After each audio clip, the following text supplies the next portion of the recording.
જય હિન્દ દોસ્તો, ઘણા દોસ્તોની કમેન્ટ આવી છે કે સર અમારે હજી સમય ઘટતો નથી, અમારા ગ્રાઉન્ડની તારીખ નજીક છે, તો અમારે શું કરવું જોઈએ?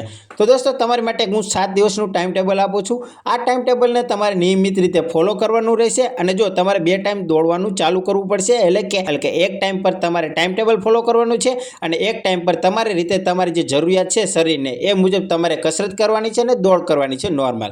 તમને આગળ ટાઈમ ટેબલમાં સમજાવશું શું કરવાનું છું. પણ દોસ્તો જો અમુક હવે એવા દોસ્તો પણ આવી છે કે અમે બે મહિનાથી દોડી છીએ છતાં અમારે ટાઈમ નથી ઘટતો, તો શું આ ટાઈમ ટેબલ અમે 7 દિવસ ફોલો કરીને શું અમે ટાઈમ ઘટાડી શકશું? હા દોસ્તો, ગમે વસ્તુને તમે નિયમિત રીતે સાચી દિશામાં તમે મહેનત કરો તો તમારે 100% ટાઈમ ઘટવાનો છે. અને દોસ્તો હું તો એમ કહું છું, તમે ખાલી નોર્મલ રીતે જો ટાઈમ ટેબલ ફોલો કરી નાખશો ને તો એ તમે 1 મિનિટ ઘટાડી દેશો. અને તમે જો નિયમિત રીતે ટાઈમ ટેબલ ફોલો કરશો તો તમે 2 મિનિટ તો ઘટાડી જ દેશો. 100% કહું છું, 7 દિવસની અંદર 2 મિનિટ તમે ઘટાડશો. પણ તમારે નિયમિત રીતે રહેવું પડશે અને સાથે તમારું એક્સ્ટ્રા તમારી જરૂરિયાત મુજબ તમારે હાર્ડવર્ક કરવો પડશે. તો ચાલો દોસ્તો, આપણે વધુ સમય નથી બગાડવો, આપણે ટૂંકા વિડીયોમાં તમને સારી એવી માહિતી આપવાની છે. એટલે હું તમને 7 દિવસનું ટાઈમ ટેબલ આપું છું. ટાઈમ ટેબલ તમારે પહેલાં સમજવાનું છે અને કમેન્ટમાં હું પિન કરી દઈશ ટાઈમ ટેબલને, તમારે સ્ક્રીનશોટ પાડીને તમારે ફોલો કરવાનું છે. અને હજી એક વખત કહી દઉં, જો તમે જો સવાર સાંજ તો તમારે 2 ટાઈમ તો રનિંગ ચાલુ કરી દેવાનું છે. આ ટાઈમ ટેબલ તમે જો સવારે ફોલો કરો ને તો સાંજે તમારે તમારી રીતે નોર્મલ એક્સરસાઇઝ અને તમારી રીતે થોડો હાર્ડવર્ક કરવાનો છે. અને જો તમે સાંજે ટાઈમ ટેબલ ફોલો કરો ને તો સવારે તમારે તમારી રીતે નોર્મલ કસરત અને તમારી રીતે તમારે થોડો હાર્ડવર્ક કરવાનો છે. એટલે કે તમારે આજથી તમે ટાઈમ ટેબલ ફોલો કરો તો તમારે સવાર સાંજ 2 ટાઈમ જવું પડશે. ટાઈમ ટેબલ તમે કયા ટાઈમ ઉપર ફોલો કરો છો તે તમારી ઉપર છે. મારા ખ્યાલથી તમે ટાઈમ ટેબલ સાંજે ફોલો કરજો અને સવારે તમારી રીતે હાર્ડવર્ક કરજો તો સારું રહેશે. અને સવારે તમે ટાઈમ ટેબલ ફોલો કરવું હોય તો કંઈ વાંધો નથી, તો સાંજે નોર્મલ કરજો. તો ગમે ત્યારે તમે ટાઈમ ટેબલ ફોલો કરી શકો છો. આપણે વધુ વિડીયોને લાંબો નથી કરો, ચાલો હું તમને જણાવી દઉં ટાઈમ ટેબલ. અને ટાઈમ ટેબલ 7 દિવસનું છે. 7 દિવસની અંદર તમારે શું કરવાનું છે તે તમને જણાવી દઉં છું. તો ચાલો જોઈએ પહેલા દિવસનું ટાઈમ ટેબલ. ટાઈમ ટેબલ તમારી સામે આવી ગયું છે. એમાં પહેલા દિવસે તમારે એટલે કે પ્રથમ દિવસે તમારે 30 મિનિટ દોડવાની છે, સાવ ધીમી. નોર્મલ નહીં, સાવ ધીમી. તમારે જે કહેવું તે તમારી રીતે તમારે સાવ ધીમી. પણ એક શરત છે કે તમારે ઊભું રહેવાનું નથી, સતત 30 મિનિટ દોડવાનું છે. ગમે એટલા ધીમે દોડો પણ તમારે સાવ ધીમે એટલે કે 30 મિનિટ દોડવાનું છે. 30 મિનિટમાં હવે મારા ખ્યાલથી તમે 4 કિલોમીટર પણ દોડો ને તો પણ ચાલશે, અરે 3.5 કિલોમીટર દોડશો ને તો પણ ચાલશે, પણ સતત તમારે દોડવાનું છે. સ્ટેમિના આપણે પહેલાં 30 મિનિટના બનાવવાના છે. એટલે તમારે પહેલા દિવસે 30 મિનિટ દોડવાનું છે, પછી નોર્મલ એક્સરસાઇઝ કરવાની છે. હવે અને મેં તમને આગળ જણાવ્યું તેમ તમે જો સાંજે ફોલો કરો તો સવારે તમારી રીતે હાર્ડવર્ક અને નોર્મલ કસરત કરવાની છે. અને સવારે ફોલો કરો ટાઈમ ટેબલ તો તમારે સાંજે નોર્મલ કસરત અને હાર્ડવર્ક કરવાનો છે. એ તો તમે સમજી ગયા છો. તો હવે દોસ્તો તમારે પહેલા દિવસે 30 મિનિટ દોડવાની છે સાવ ધીમી. તો હવે બીજા દિવસે તમારે શું કરવાનું છે તો એ પણ જણાવી દઉં. બીજા દિવસે તમારે દોસ્તો સ્લો ફાસ્ટ રનિંગ કરવાનું છે. સ્લો ફાસ્ટ રનિંગ આ એવી વસ્તુ છે ને કે જેને સમય ન ઘટતો હોય ને એને પણ ઘટી જાય છે. પ્રોપર રીતે કરવામાં આવે ને તો સમય મારા ખ્યાલથી તમે ખાલી સ્લો ફાસ્ટ રનિંગ કરીને જ કરી શકો છો. પણ આ સ્લો ફાસ્ટ રનિંગ ને અઠવાડિયામાં 2 જ વખત, વધુમાં વધુ 2 જ વખત કરી શકીએ છીએ. તો જો તમારે કેવી રીતે કરવાનું છે તમને જણાવી દઉં કે બીજા દિવસે તમારે સ્લો ફાસ્ટ રનિંગ કરવાનું છે. 200 મીટર દોડ નોર્મલ કરવાની. 400 મીટરનો ગ્રાઉન્ડ હોય ને, હવે તમે સીધી પટ્ટી રોડ ઉપર દોડતા હોય તો તમારી રીતે અંદાજ લગાવીને 200 મીટર સાવ ધીમું દોડવાનું અને 200 મીટર લોંગ સ્ટેપે ખેંચવાનું. સ્પ્રિન્ટ નથી મારવાની, લોંગ સ્ટેપ એટલે કે પગ ખોલવાના છે બધા. આવી રીતે તમારે 6 રાઉન્ડ લેશે એટલે કે 2400 મીટર દોડ થશે. અને જો પહેલાં તમારે 200 મીટર સ્લો દોડવાનું, 200 મીટર ફાસ્ટ એટલે કે લોંગ સ્ટેપે દોડવાની. એટલે 400 તમે કરી નાખો ને એટલે વચ્ચે તમારે 2 મિનિટનો આરામ લેવાનો. અને પછી બીજી વખત કરવાનું 200 મીટર નોર્મલ ને 200 મીટર લોંગ સ્ટેપે. સ્પ્રિન્ટ નથી કહેતો, હજી દોસ્તો યાદ રાખજો, લોંગ સ્ટેપે. તમારે આવી રીતે તમારે કુલ ટોટલ 6 વખત કરવાનું છે. અને પછી તમારે નોર્મલ એક્સરસાઇઝ તમારે જે કરવાની છે તે તમારે કરી લેવાની છે. બીજું કંઈ વધુ કરવાનું નથી. તો હવે તમને ત્રીજા દિવસે જણાવી દઉં. બીજા દિવસનું તો તમને જણાવી દીધું. ત્રીજા દિવસે તમારે 2500 મીટર દોડ રહેશે.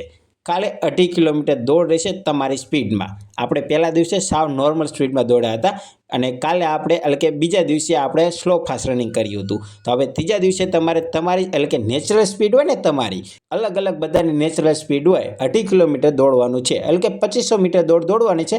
સમય કાંઈ જોવાનો નથી, તમારી નેચરલ સ્પીડ જોજો. તમે સમય જોવો તો કાંઈ વાંધો નહીં, તમારી રીતે નોટ કરતા રહેજો. 2.5 કિલોમીટર તમારે દોડવાની છે તમારી નેચરલ સ્પીડમાં, તમારી સ્પીડમાં. કોઈ તમારો દોસ્ત તમારી સાથે દોડતો હોય ને તો એને કહી દેજો કે હું મારી રીતે આજ દોડવાનું છું. એટલે તમારી પોતાની સ્પીડમાં તમારે દોડવાનું છે, કોઈને જોઈને બીજાને જોઈને દોડવાનું નથી. અને 2.5 કિલોમીટર તમારી સ્પીડમાં નથી. હવે તમને એમ થાય કે હાલો 2 કિલોમીટર દોડી નાખું, 500 મીટર રહ્યું હતું થોડું ખેંચી લઉં, ના, 2.5 કિલોમીટર તમારે તમારી નેચરલ સ્પીડમાં દોડવાનું છે. હવે ચોથા દિવસે આવી જાઓ. ચોથા દિવસે તમારે 3000 મીટર એટલે કે 3 કિલોમીટર દોડવાની છે. અને દોસ્તો તમારે હવે ટ્રાય એવી કરવાની છે કે 13 મિનિટની અંદર આવો. હું એમ નથી કે તમે આવી જ જશો, જેને સમય વધુ આવતો હશે તે નહીં જ આવી શકે, પણ તમે ટ્રાય એવી કરો કે તમે 3 કિલોમીટર 13 મિનિટની અંદર આવો. તો એનો મતલબ એવો થયો કે તમે રહ્યો ને 1 કિલોમીટર 4:40 આજુબાજુ તમે દોડો.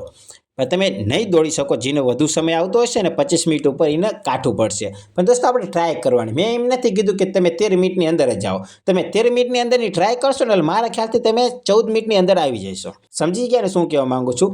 ટાઈમ જોવો જરૂરી નથી, પણ તમારે 13 મિનિટની અંદર આવી જજો. મેં લખ્યું છે કે ટાઈમ જોવો જરૂરી નથી, પણ 3 કિલોમીટર 13 મિનિટની અંદર આવો ને એવી કોશિશ કરવાની. એટલે કે થોડુંક પુશ આપવાનું આપણી બોડીને કે થોડુંક 3 જ કિલોમીટર દોડવાનું છે અને એવી રીતે તમારે દોડવાનું છે અને 14 મિનિટની અંદર 13 મિનિટની અંદર આવો એવી કોશિશ કરવાની છે. તમે જો ગોલ વધુ રાખશો ને, આપણે ટાર્ગેટ આપણે જો 5 કિલોમીટર દોડવાનું હોય ને રોજ ઉઠીને, તો આપણે 4 કિલોમીટર દોડી શકીએ છીએ. તો એવી જ રીતે આપણે 4 કિલોમીટરનો ટાર્ગેટ હોય તો 3 કિલોમીટર દોડી શકીએ છીએ. એટલે આપણે ટાર્ગેટ આપણે 13 મિનિટનો રાખશું ને તો આપણે 14 મિનિટની અંદર આવી શકું. હવે સમજી ગયા?